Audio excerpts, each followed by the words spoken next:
Health experts sounding the alarm on a new viral online trend. Shriners Hospital in Boston is now warning about the dangers of the K-pop noodle challenge, an online trend popular on TikTok that was inspired by the Netflix movie K-pop Demon Hunters. Time for our pregame ramen. The trend involves eating instant ramen noodles, like the characters in the film, which Shriners says has led to burn injuries. One doctor there says she's seen 2 or 3 cases a week since the trend got popular, and that children have thinner skin and are therefore more likely to sustain a burn injury. ABC's Mike Dubusky. Zillow and Redfin facing a federal lawsuit on their partnership deal. Lawsuit. The FTC alleges Zillow and Redfin illegally eliminated competition in rental listings. The agency saying Zillow paid Redfin $100 million and other compensation in exchange for Redfin agreeing to end its contracts with advertising customers so Zillow could take over that business. Redfin also allegedly agreed to stop competing in the advertising market for multifamily properties for up to 9 years and to allegedly make Redfin effectively a copy of listings that appear on Zillow. The FTC says it was framed as a partnership,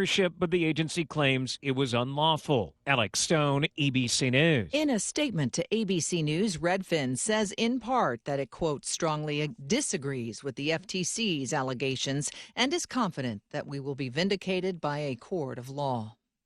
I'm Michelle Franzen, ABC News. Offer not valid in all states or where prohibited by law. Loans are subject to lender approval. See website for details. Honey, the credit card bill came, and we're maxed out. Maxed out cards, rent is due. We just need some extra cash to help us get by. Maybe we should go to 27cash.com. With our bad credit? 27cash.com is one of the largest personal loan networks. They can help people with any type of credit get up to $5,000, and cash can hit our bank account as soon as tomorrow. When you need extra cash, go to 27cash.com. That's 27cash.com. 27cash.com.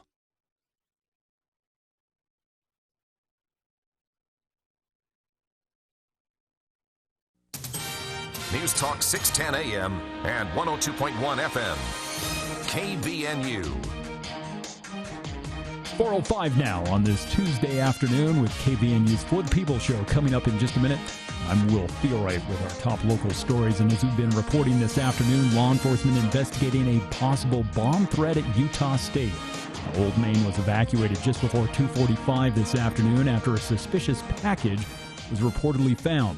A USU spokesperson, Amanda Dorito, confirmed that police responded to Old Main due to that suspicious package, while people inside the building were instructed to leave immediately using the nearest exit and take only essential items. Now, police set up a perimeter around the building and closed off Champ Drive. They also checked vehicles parked nearby. Now, according to emergency radio communications at the time of the incident, law enforcement later detonated the package. Now, workers in the admissions department later called law enforcement reporting a suspicious package at their office in the basement of the Taggart Student Center. Now, the package was later deemed legitimate. Now, the incidents all occurred as law enforcement prepared for the Turning Point USA organization to hold its first major event since the death of its founder, Charlie Kirk. Now, the USU event was moved to the Spectrum, where additional security measures, including threat assessment, detailed security planning, crowd management, and close protection for the speakers was all included. Now, the event is still scheduled to begin at 6:30 tonight. Now, stepping in as the featured speaker is conservative commentator and podcast host Alex Clark. She will be joined by a panel of prominent conservatives, including Governor Spencer Cox, Senator Mike Lee, along with U.S. Representative Andy Biggs, a Republican from Arizona, and former Congressman Jason Chaffetz. And the Church of Jesus Christ of Latter-day Saints announcing a global tribute and public funeral service for a recently deceased President Russell M. Nelson, who passed away over the weekend in Salt Lake City. Now, Nelson, who served as the church's 17th president for over 7 years, ever since January 2018, was the world's oldest leader of a global faith organization. Now, events honoring the life and legacy of the late leader will begin tomorrow with a special global broadcast. It's called A Tribute to Russell M. Nelson. Now, the event is closed to the public, but will air live tomorrow at 10 a.m. here on News Talk KVNU and also the church's website. Now, the public will then have an opportunity to pay their respects the following week after General Conference with a public viewing, which is scheduled to take place next Monday from 9 to 8 at the Conference Center in Salt Lake City. Now, a public funeral service will be taking place the following day, Tuesday, beginning at noon at the same venue. Now, the funeral will also be broadcast on KVNU and also the church's websites. Now, that service is expected to last from about noon to 2 o'clock, and then a private burial service will follow the funeral. Now, the church also said yesterday that the regular scheduled semi-annual general conference will proceed Saturday and Sunday as previously planned. Well, weather-wise, we've had a little bit of sunshine as now clouds are returning, and we do have a chance of some scattered showers, thunderstorms returning overnight tonight as temperatures have been more fall-like today with highs only around the low 60s. In fact, we only hit 63 so far, and now we're going to see temperatures drop into the mid-40s tonight with that possibility of rain. More sunshine and warmer weather, though, coming for tomorrow and Thursday as high temperatures will be back into the mid-70s. And I'm Will Feelright with your KVNU News headlines. News this hour is brought to you by Napa Auto Parts, helping to keep your car ready for those long road trips coming up this fall. Head on in to Napa Auto Parts. Their 5 locations from Preston to Providence are always available to take care of you. Hey golfers, this is Eric Clevin at Birch Creek inviting you to support the Cash Food Pantry and be a team sponsor at the 2nd annual Birdies for Backpacks charity golf event to be played on Tuesday, October 14th. Call Birch Creek today and be a team sponsor and support the Cash Food Pantry Birdies for Backpacks charity golf event to be played on Tuesday, October 14th. Call Birch Creek today for information. That's Birch Creek Golf Course in Smithfield. The Morris Columbus Travel Expo is coming to Layton with travel vendors from all over the globe, airlines, cruise lines, resorts, and tour companies, including Norwegian Cruise Line.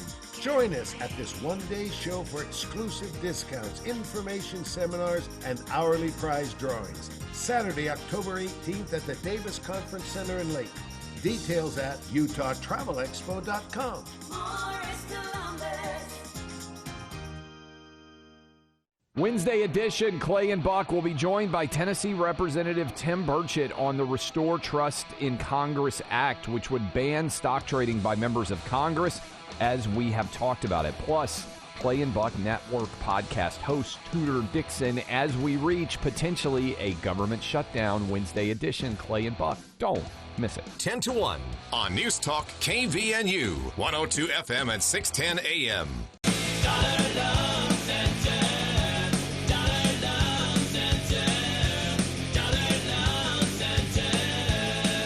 We're here with Chuck, founder of Dollar Loan Center. You always tell me it's worth the drive. What do you mean by that? We charge so much less than payday or title lenders, and unlike banks, we actually lend money. Our locations are really nice, Craig. No bulletproof glass, plastic furniture joints. They're like the banks used to be. Clean, fun, great tunes on, and real-life staff who love to help. And if you don't want to stop in, you can complete your whole application on your couch via your fancy smartphone. But we sure would like to meet you in person and tell you all about Dollar Loan Center and how we can help you get more money for less money. DLC lends up to $5,000 in minutes, and you can get your cash in person at one of our 70 locations, on our website, don'tbebroke.com, or even over the phone with one of our helpful, real staff members. You're gonna love Dollar Loan Center. Licensed by the Utah Department of Financial Institutions, subject to approval. Limitations may apply. See website for details. KVNU's For the People with Jason Williams and Bill Walter. And it is Utah known as the fraud capital of the world. Not because we have more people committing fraud, but because we have so many people falling for it. Going beneath the headlines and connecting you to the newsmakers. The radio is a great way to get the word out to a lot of people in an emergency, so we thank you for your help and being a partner with us. For the People on News Talk KVNU, 610 AM, 102.1 FM, online at 610kvnu.com, and on the KVNU mobile app.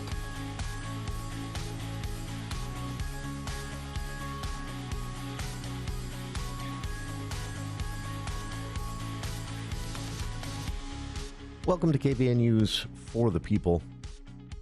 It is Tuesday, September 30th. I'm Jason Williams. 59 degrees only here at the Radio Ranch at 4:12 in the afternoon. Quite a scene at Utah State University today. I started getting texts from friends and members of our news team wanting to know if I'd heard anything about why roads were closed in certain areas around Old Main and things like that this afternoon. I assumed it was just something to do with the TPUSA event, the Charlie Kirk event at USU tonight. But here's just a little bit of some video that a friend sent me from campus today, right there on Old Main Hill. Oh my gosh, yes. I'm dark.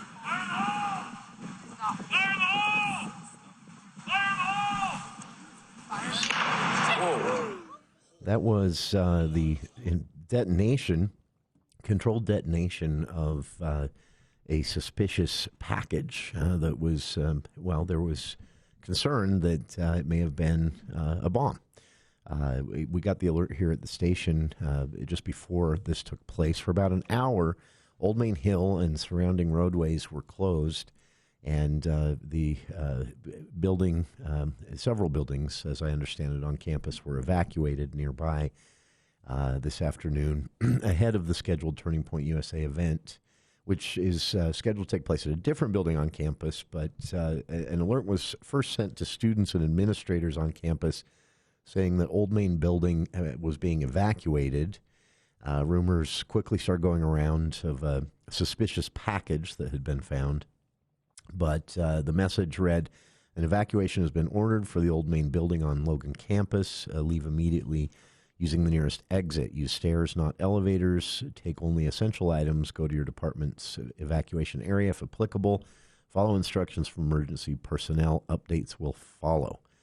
The crews arrived shortly after that message went out and suited up, bomb suits, they call them, and entered the building. Minutes later, you could hear what you heard on the video there, law enforcement officers yelling, "Fire in the hole," and then there was a small explosion, not a big one. And again, that video I've posted on our Facebook page. And since it's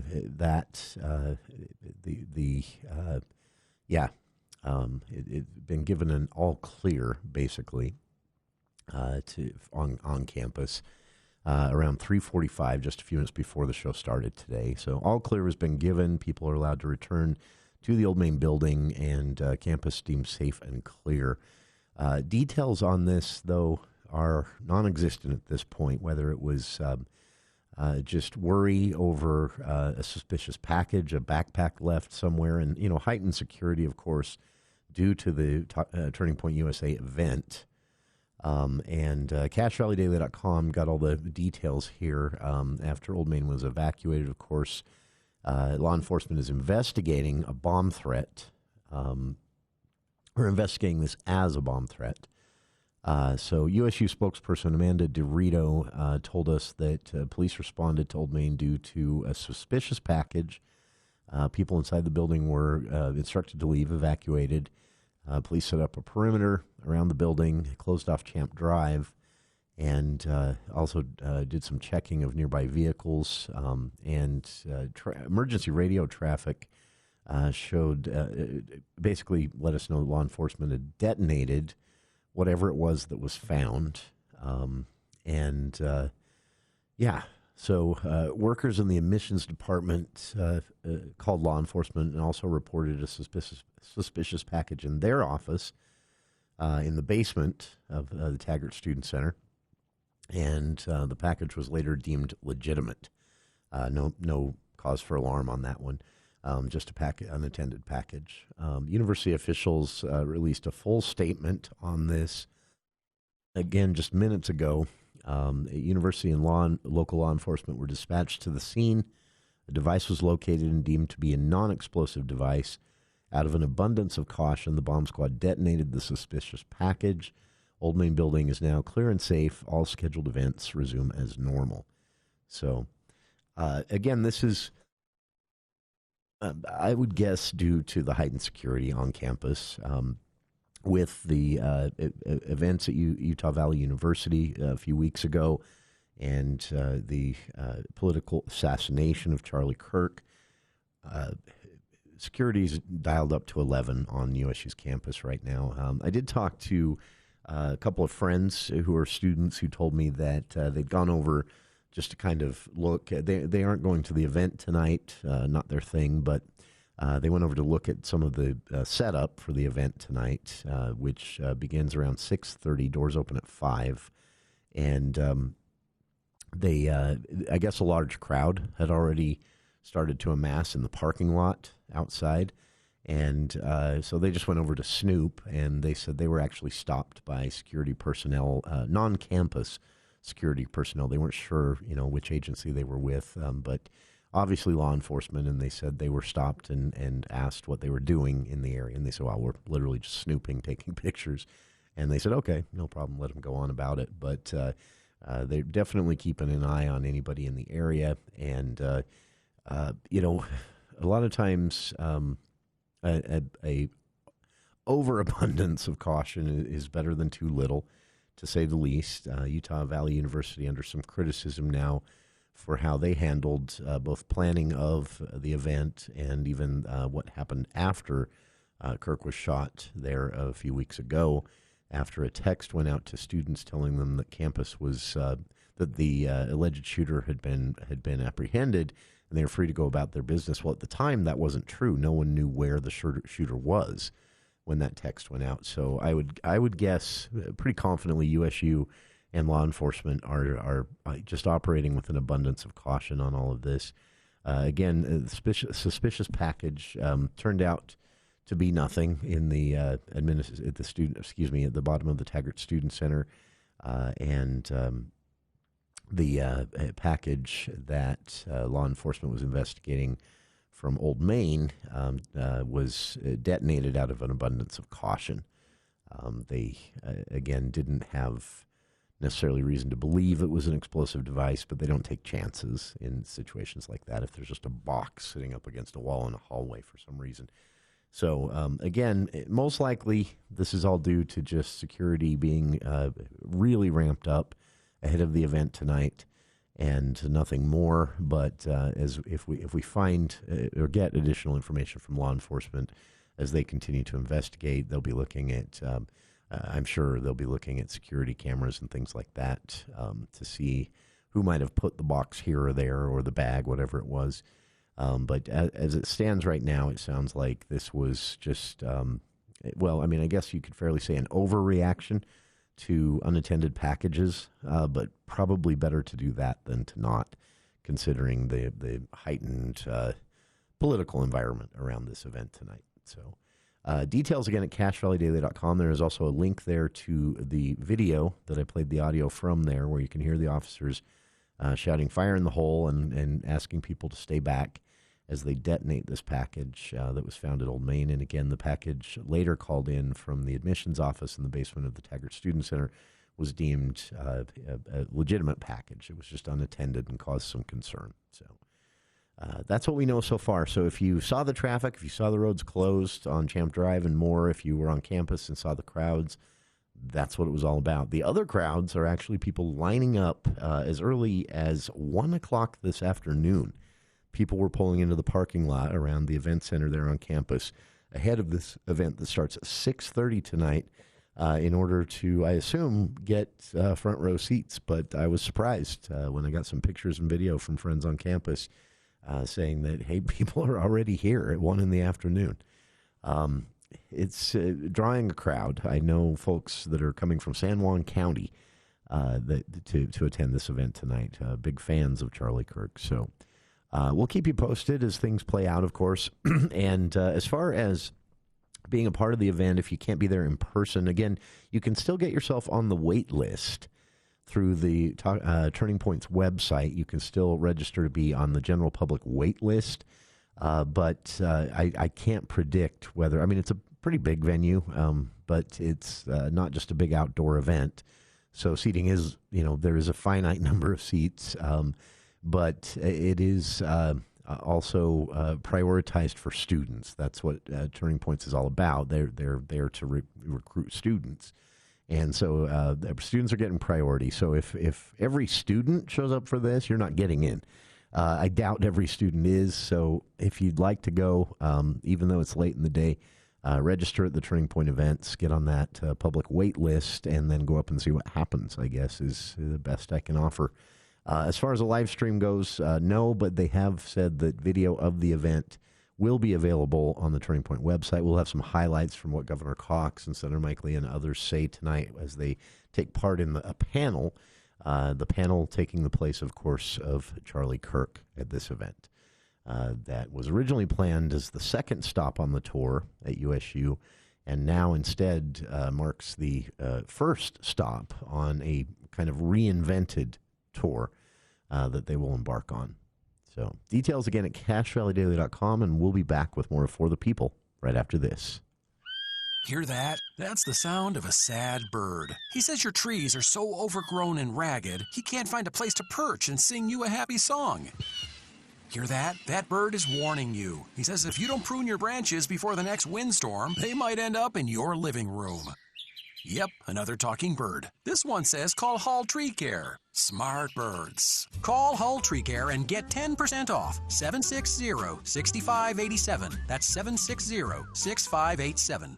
The Cache Valley Media Group's Holiday Gift Show is now accepting applications for the 2025 show November 14th and 15th at the Riverwoods Conference Center. Show your creative, unique, festive, and one-of-a-kind gift ideas to thousands of holiday shoppers. It's a wonderful gift show that is truly a step above. Search Logan Holiday Gift Show for details or call 752-1390 for more information. The Logan Holiday Gift Show, a premier holiday shopping destination. Space is limited, so reserve yours today. Ho, ho, ho! Merry Christmas! How was your drive to school? Let me tell you, I had to get my iced coffee first. I just can't seem to put it down. My favorite rapper just announced a tour. My phone was buzzing like crazy. I'm so excited. I had to text all my friends right then to talk about it. Then, someone started calling me and... Let's try that again. I turned my phone off right away. I never drive distracted. Visit StopTextStopWrecks.org. A message brought to you by the National Highway Traffic Safety Administration, Project Yellow Light, and the Ad Council. Join us each week for Music in the Spoken Word featuring the Tabernacle Choir at Temple Square, the longest-running continuous weekly network broadcasting the world. Each episode features modern and traditional arrangements of spiritual, classical, and contemporary music and a timely, inspiring message. Truly an uplifting program that will have you returning each week. Music and the Spoken Word with the Tabernacle Choir. Sunday mornings at 8 and again in the afternoons at 6 on News Talk KVNU.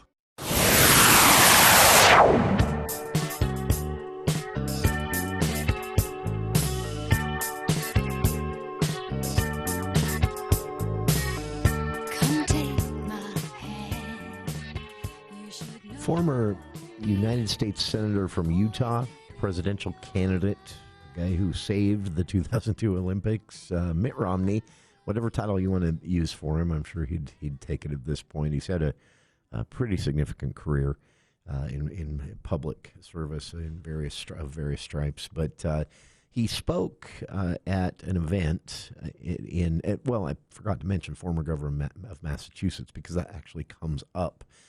Yesterday in New Jersey, he spoke at an event. It was an event sponsored by Drew University, and he was brought in among several others to talk about the politics of our time, and it was moderated by CNN news anchor Dana Bash. It's actually pretty interesting, some of the commentary from Republicans and Democrats alike, if you'd like to watch it. But this was part of kind of a civic engagement thing, sort of similar to USU has the Institute of Government and Politics, and they bring speakers in. So it's a similar thing. But Romney made national news with some of his comments. He talked about serving as a Republican governor of a blue state, Massachusetts, and then running twice for president and earning the Republican nomination the second time in 2012. And then, of course, serving a full term representing Utah in the United States Senate. He didn't talk about the Olympics. He did mention it, but he didn't talk about it much. But he had some words. He was asked about recent events, the assassination of Charlie Kirk at Utah Valley University, the shooting at the Michigan church on Sunday. He, of course, as a member of the LDS Church himself, that was bound to come up. The political assassination of 2 Democratic lawmakers in Minnesota back in June, husband and wife both killed, and their dog, and an attempted assassination of 2 other Democratic lawmakers in the same state house. It was unsuccessful. Same individual behind those, allegedly, still facing trial. I believe. Obviously, this was going to come up, and Romney said, so I've linked to the video on our Facebook page if you want to see it. But when he's asked about specifically the shootings and the basically firebombing of the LDS Church in Michigan on Sunday, which law enforcement is clearly at this point deemed a targeted attack, which in law enforcement speak means he didn't just go somewhere where he thought there'd be a lot of people to commit this heinous act. He went there because he knew it was an LDS church. So they call it a targeted attack, and more details on that are promised to be out in a press conference tomorrow. But that came up while Romney was speaking yesterday in New Jersey, and when he's asked the question, he drops his head for a second, and he sits there and he's just shaking his head, and then when he pulls his head back up, his eyes are watery. He's about to cry, and he said, "You don't carry around matches when you know there's already a lot of gasoline on the ground, and there's a lot of gasoline on the ground right now." He said, "We just need to have fewer people carrying the matches." And Bash, CNN's Dana Bash, who was the moderator of this event, asked if he could be more specific, what he meant by that. What are the matches, she asked. And Romney said, as Governor Cox has said, social media. He said he agreed when he watched the press conferences after the shooting of Charlie Kirk here in Utah. He said, "I agreed with Utah Governor Spencer Cox, who blamed social media, at least in part, for the rise of political violence." But Romney went even further. He said that in the end, he said, a lot of what you're seeing on social media right now is glee from people when the other side is silenced in any way, when the other side is beat down in any way, not just when they lose an election, but when, he said, you have lifelong conservatives who should be champions of freedom from government oppression who are cheering the National Guard marching through our cities because it was their guy who did it. And Romney said, that's what's wrong with all of this. We don't have principles. We don't have a central core that we stick to. It's all about our team winning, and whatever our team does to win is good. And Romney made a great analogy. He said, that would never fly in the sports world. Why do we accept it in the political world? If you have to cheat to win, you're just a cheater, not a winner. If you have to demonize the other team to win, you get the high score and the win to notch on your score sheet, but you don't have integrity. You've lost what it means to be a good human being, Romney said. And as far as the current political climate, he said a lot of this for him comes down to just a simple issue of free speech and the First Amendment. He said, not to be that guy, the old man shouting at a cloud saying, back in my day, but he said, back in my day, people were allowed to say what they strongly wanted to say, and we respected their right to do it. We would fight for your right to do it even if we vehemently disagreed. He said, so Bash, as they're discussing, as this turns into kind of a conversation about free speech, she brings up the Trump-appointed Federal Communications Commissioner Brendan Carr kind of veiled threat that he threw out that led to a suspension, I think a 3-day, 5-day, I don't remember, suspension, I don't watch, of the Jimmy Kimmel show. And Jimmy Kimmel's back on air now, and actually his ratings are up. So, he actually got a favor from the president for that. But it was basically the FCC commissioner with a veiled threat. Take this guy off air, or we might not approve this merger that you want to have happen. It's a horrible thing to see, and Romney was asked about that, and he said, frankly, one of the few times I agreed with Republican Senator from Texas, Ted Cruz. Cruz was one of the few Republicans to come out and say this is wrong. FCC Commissioner, the Federal Communications Commission Chair, Brendan Carr, should not have done this. And this is an issue of free speech. You don't go around threatening someone on TV because they're criticizing the president, or trying to get someone canceled from TV or radio or a newspaper because they are criticizing the president. Ted Cruz wrote that on social media and then talked about it on his podcast. Did you know Ted Cruz had a podcast? Yeah, everybody does these days. Anyway, Romney said, one of the few times I actually agreed fully with Texas Senator Ted Cruz. That when he spoke up in defense of Kimmel after he was taken off air, saying that he thought Trump's FCC Commission Chair, Brendan Carr, was wrong and that his comments were, quote, dangerous, that's what Ted Cruz says, Romney said, I agreed. People forget. Right now, Republicans feel like they're winning. But there will be a Democrat president one day, and I don't think for a long time, by the way, that there will be a one party getting the White House for any significant amount of time. Our politics are too polarized. But he said that flip-flopping means you aren't going to be in power forever, and you have to remember how you treated those not in power while you were in power and what kind of precedents you set. Asked if he was currently proud of his party as a Republican, he said, to be honest, right now, no. But most of that, again, is what I'm seeing on social media. And what I'm seeing when I talk to my former colleagues in the Senate, when they privately tell me they don't like this or that, but won't speak up because they've got to fundraise and run for re-election. It was the part of the Senate I hated most. Romney wrapped up his comments saying, the next president may decide to exercise some of this power that Trump is displaying, and that Republicans might really regret opening some of those doors. They talked a lot about current events, the indictment of Comey.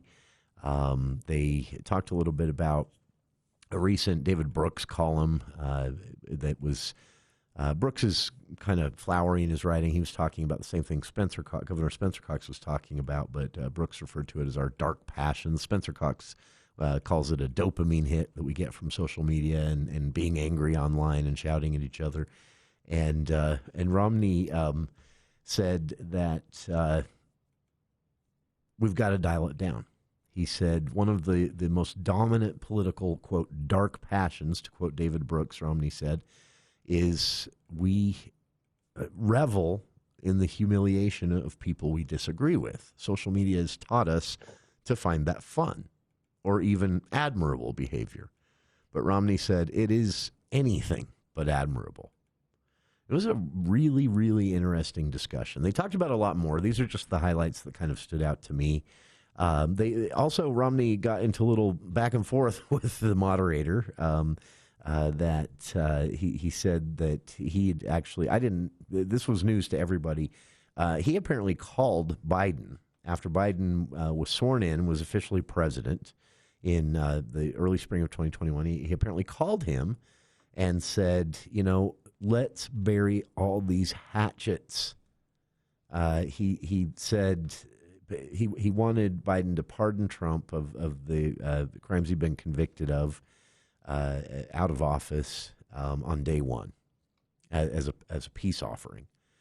Romney said, I'm saying this as someone who often criticized Trump, but he said, I really thought that our country needed a moment of peace, and it appears we aren't going to get that anytime soon, but we can hope, Romney said. Check it out. His full comments in a video I've posted to our Facebook page.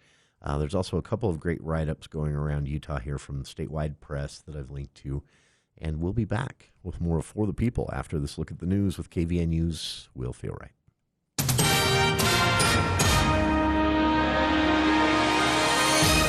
Well, thank you, Jason. The immediate successor to the late President Russell M. Nelson of the Church of Jesus Christ of Latter-day Saints has shared a public message addressing both the passing of the faith's leader and the deadly violence at the Michigan Chapel 2 days earlier. Now, Dallin H. Oaks, president of the Quorum of the 12 Apostles, used social media channels to mourn Nelson's death yesterday while also referencing the attack that killed 4 people and wounded 8 others. Now, Oakes wrote that our hearts are heavy with sorrow as millions of us are mourning the passing of beloved prophet and President Russell M. Nelson. Now, Oakes went on to say that he was a dear friend and a cherished leader. His timeless teachings continue to guide us and help us find comfort amid suffering, especially in the wake of the recent violence amid members of the church. Now, the tragic events have stunned the faith's worldwide membership. President Nelson, who was the world's oldest leader of a global faith organization, died over the weekend. The following morning, Thomas Jacob Sanford, a former Marine, had crashed his pickup into a Michigan church and opened fire, setting the building ablaze before being fatally shot by police. Now, Oakes, who is the senior apostle and next in line to become the church's president, underscored the community's need for solace, saying that the awful tragedy that took place in Grand Blanc, Michigan, reminds us of our sacred responsibilities as followers of Jesus Christ. Meanwhile, a growing number of young adults are choosing careers in the skilled trades over traditional four-year college degrees, driven by concerns over rising tuition and the increasing threat of artificial intelligence to entry-level jobs. Now, skilled trades such as plumbing, welding, and electrical work are now attracting more Gen Zers who are wary of accumulating student loan debt, according to a recent report and industry surveys. A Jobber survey, meanwhile, found that more than 57% of Gen Zers cite student loan debt as a concern regarding college.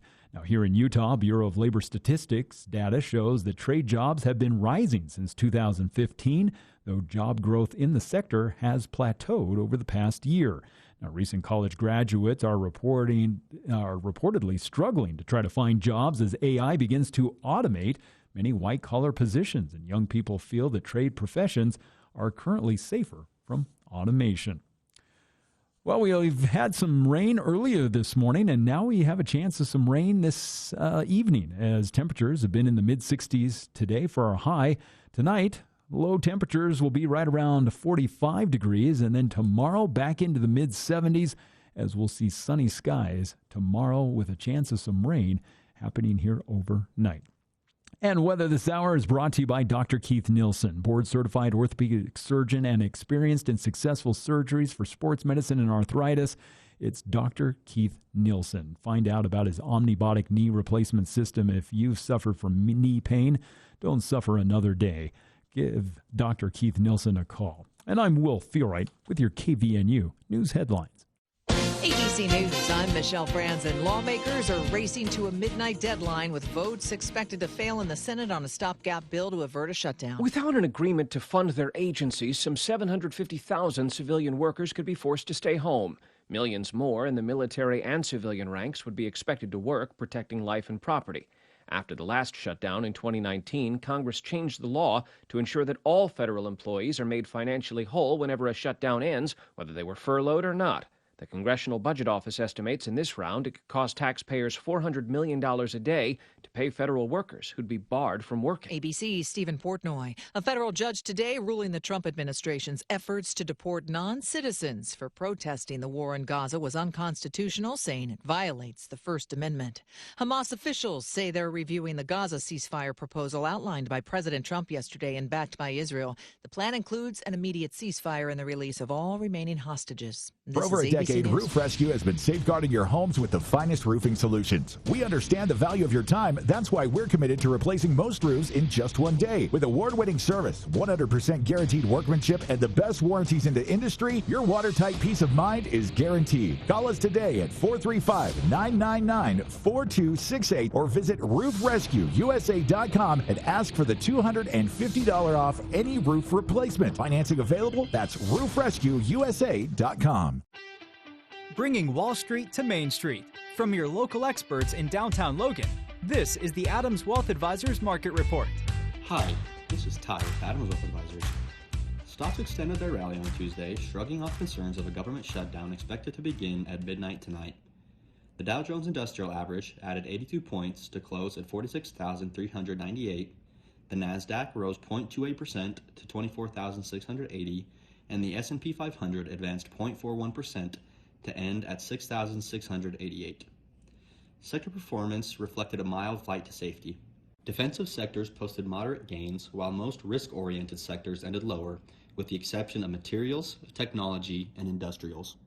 Healthcare stood out with a sharp 2.41% jump, following news of a deal between the Trump administration and Pfizer to cut drug prices. A new government-run website, Trump RX, will allow consumers to purchase select Pfizer drugs at significant discounts. In the bond market, the Treasury curve steepened slightly, with short-term yields moving lower and long-term yields inching higher, with the 10-year rising 1 bp to 4.15%. The 5-year remained unchanged at 3.74%. Moving on to economic data, reports were weaker overall. The Chicago Business Barometer fell to 40.6, marking another decline. Job openings held steady at 7.2 million, underscoring the current low-hire, low-fire labor market. Consumer confidence slipped to 94.2 amid growing concerns about job security.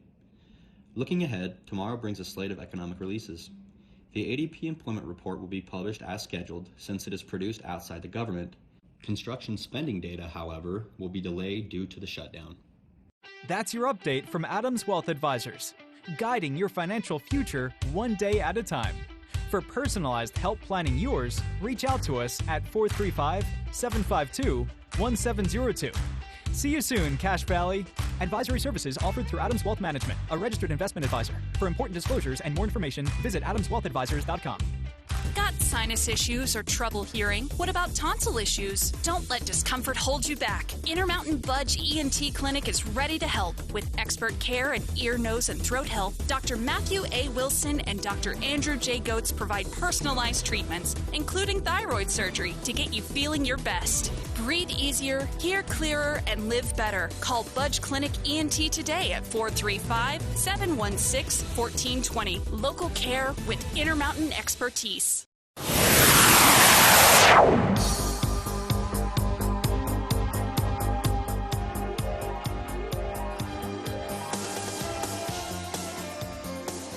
Welcome back to KVNU's For the People. Really interesting survey results out from Pew today. You see surveys all the time on different ages and where they're turning for news. What age groups head more towards podcasts, what age groups are getting their news on TikTok, what age groups are watching cable news or reading newspapers, printed or online, or listening to the radio. So those types of surveys are pretty common, but this is the first survey like this I've seen that's similar. They're asking questions about age and news consumption, but they asked it specifically about of people who had self-identified as this certain news outlet, ABC News or CNN, is my top go-to place for news. And so they had all of this information about all these people from previous surveys, and so they went back to them and said, okay, you've said that that your preferred news outlet, the place you go to get the news first before you look in other places, is the Associated Press, for example. How old are you? So they just went back and asked them that question. They asked about 5,500 of their survey respondents from a previous survey this follow-up question, how old are you? And then they contrasted that with what those people listed as their number one preferred news source.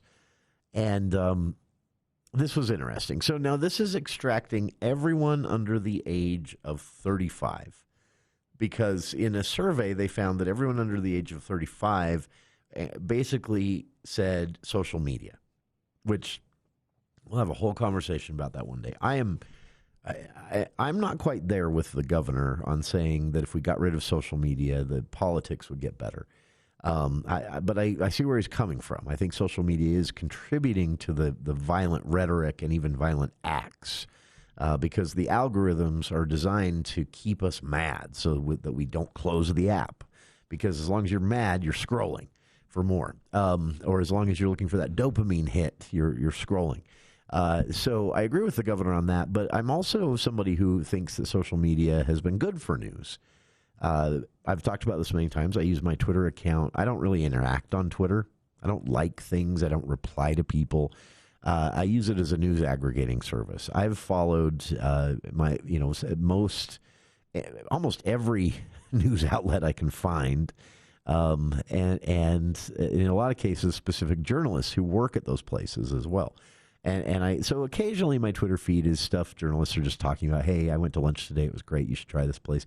But usually it's just links to news stories, and that's how I use Twitter, and I find it kind of amazing that way. So I think social media is not just a universal bad. It's just being used poorly right now, and they do need to tweak those algorithms. But back to the Pew survey here, they extracted everyone who answered that social media was their top go-to for news source or for news information.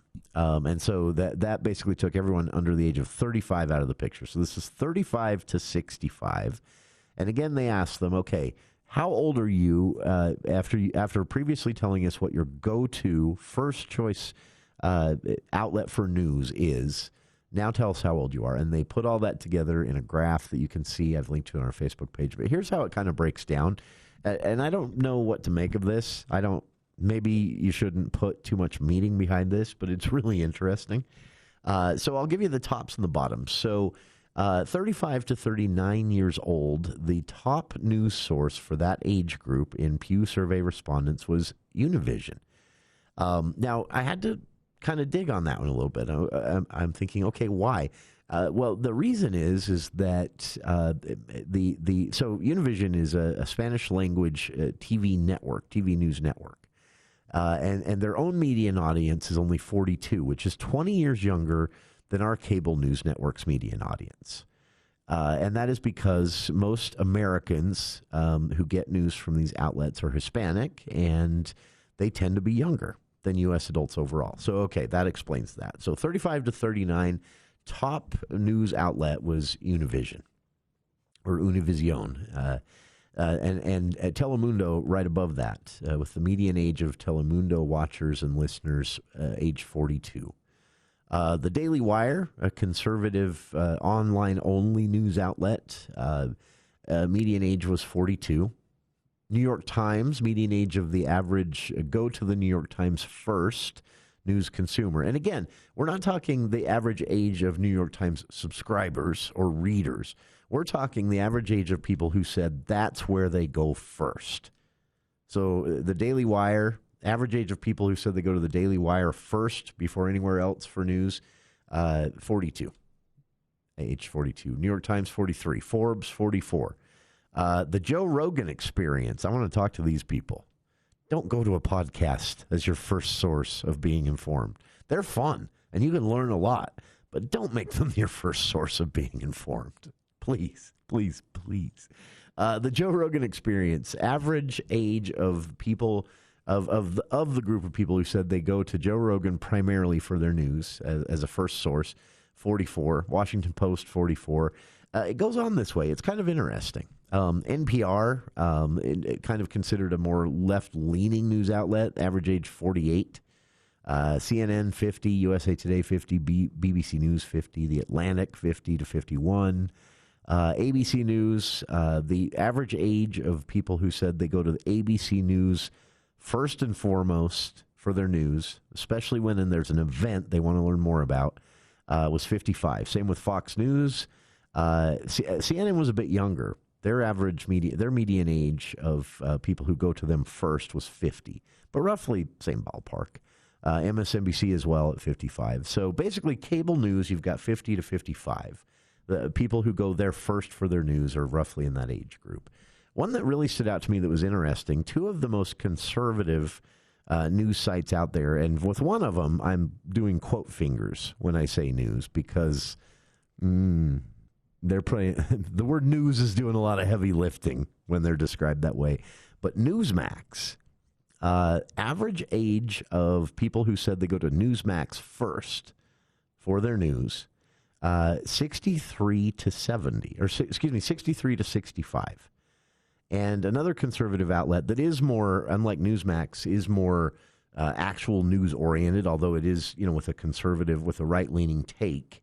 It is Breitbart. An average age of the person who said they go to Breitbart first before any other news source for their news was 60 to 62.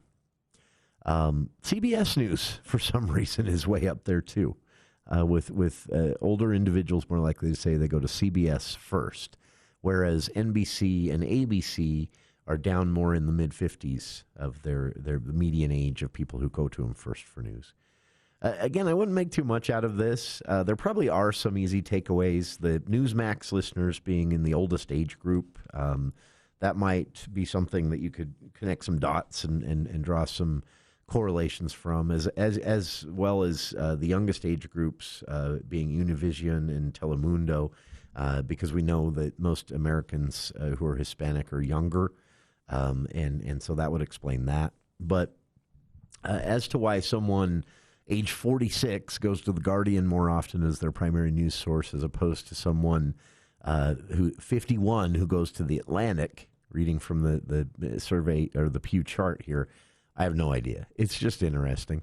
And it is something you can see if you want to break it down. You can also see the actual data from this that they've just made into a nice visualization here.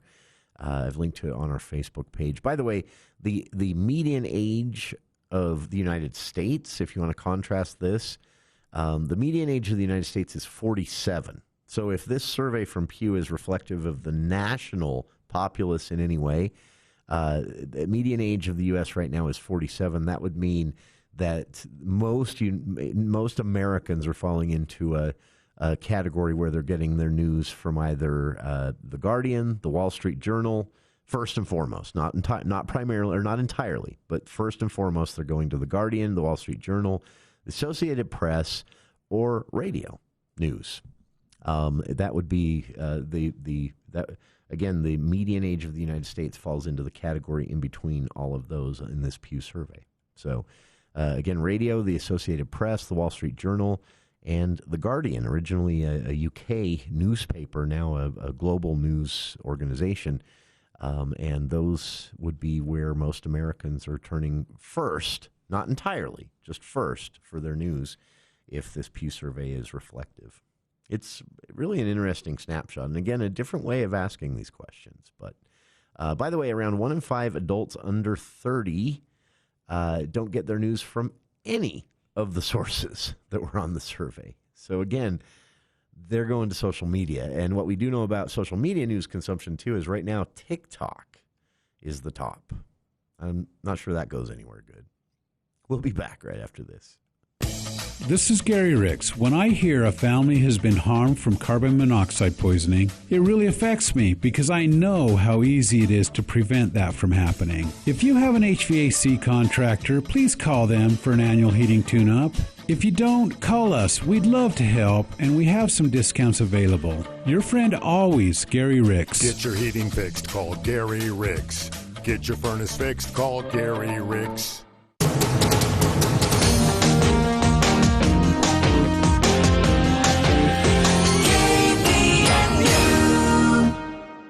As a lifelong Idahoan, I know the importance of defending our values and protecting our way of life. I'm Congressman Mike Simpson, and I'm proud to work alongside President Trump to deliver our conservative agenda for Idaho families, driving down inflation, securing the border, and returning to American energy independence. It's an honor to be your voice in Congress and to fight for a stronger, safer, and more prosperous nation. To learn more about my work in Washington and across Idaho, visit simpson.house.gov. Paid for by official funds authorized by the House of Representatives. My daughter was diagnosed with a rare malignant rhabdoid tumor on the spine. They sent her straight to St. Jude. My hope was gone. But when you get there, everyone's like, hey, we're not going to give up. And when you see other people not giving up on your child, that makes all the difference in the world. When I found out I didn't have to pay, I was just grateful. They saved my baby's life. Finding cures, saving children. Learn more at stjude.org. There's a place to share gossip about the office party fun, and a place to share the story you tell everyone. There's a place to share a laugh about when things went wrong, and a place to share the video of you dancing to your song. There's a place to share spare change, lunch, and your time. But we could all be better at sharing how we're feeling inside. 76% of employees have struggled with at least one issue that affected their mental health. When you share, you're not alone.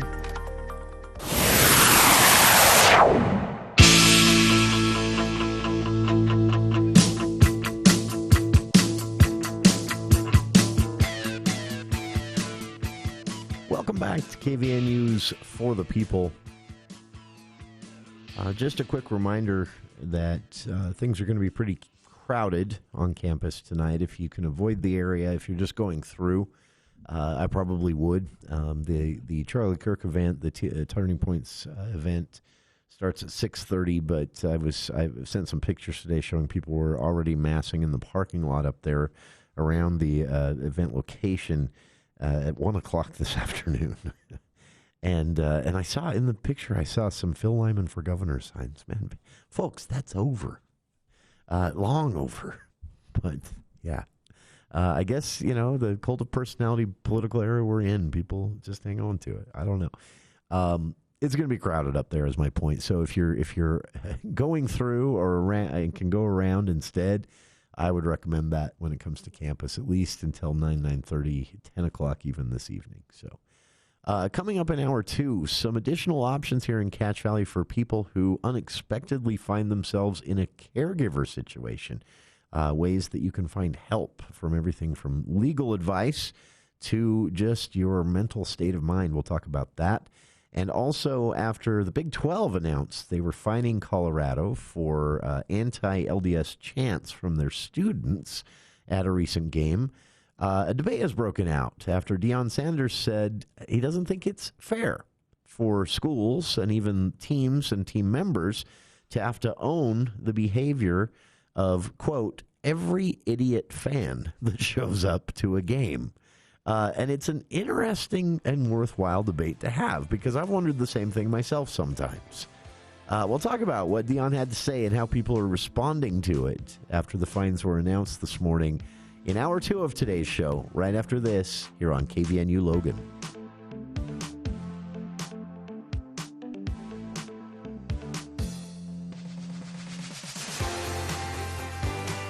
KVNU, Logan, 610 AM and 102.1 FM. The power of information.